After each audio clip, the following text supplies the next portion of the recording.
Hello, folks.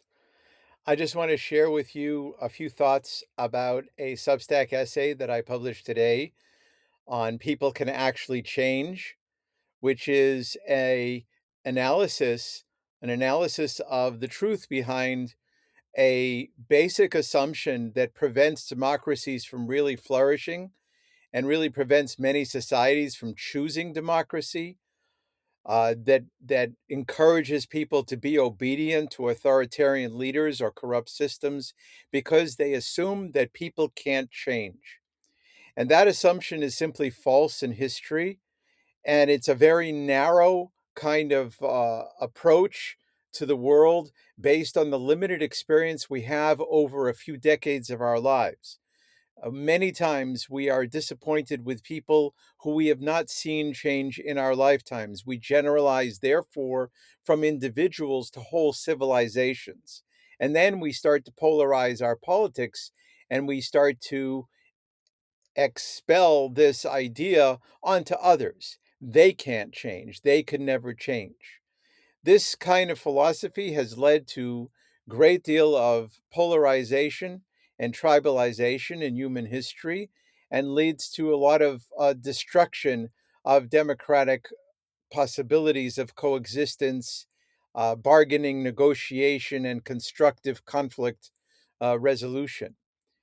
Well, I want to just say that the essay is going to map this out on an in terms of the evidence of this not being true, that in fact it's a small view of history, and that when you look at a place like Germany in 1940 and Germany in 1960, they're unrecognizable. It's just 20 years apart, and it's practically the same people, one group of whom created the most dangerous and destructive fascist state on earth and perhaps in history, and the other one a thriving bulwark of democracy over against the Soviet Union that was encroaching on all of the West with instigating authoritarian revolutions and supporting violent confrontation and, of course, the worst effects of the Cold War.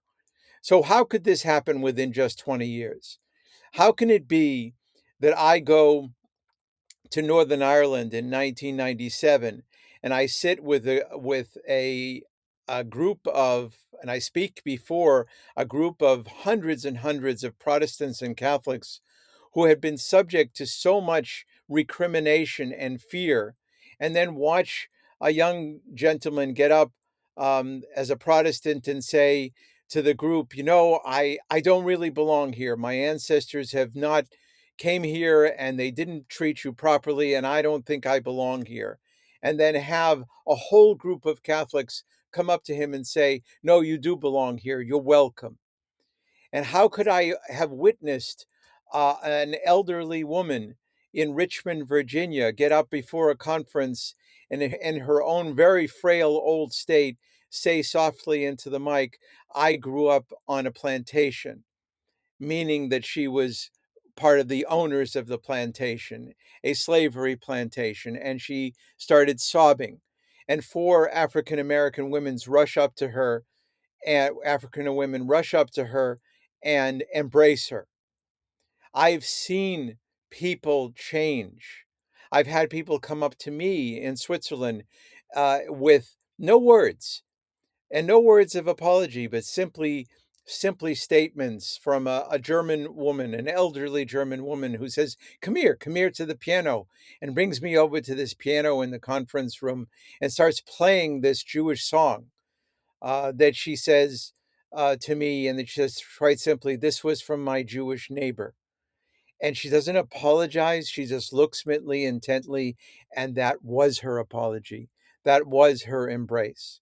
Another man came up to me out of the blue and just said to me, I was a border guard in 1940.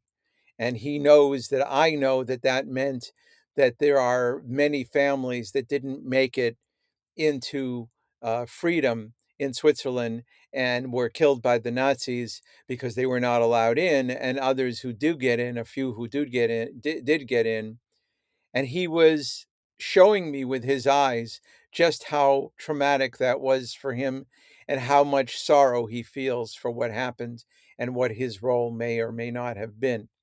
I have seen enemies in Jerusalem embracing each other and singing. I've seen people who used to be part of violent movements and violent confrontations in Syria embrace each other over a festive meal, an iftar, because they were putting aside what happened 20 years ago with their parents and the ways in which they feared for their lives from each other. But now they were trying to embrace women and suffering women from all sorts of backgrounds because of the horrible assault on them by their regime at the time in 2014.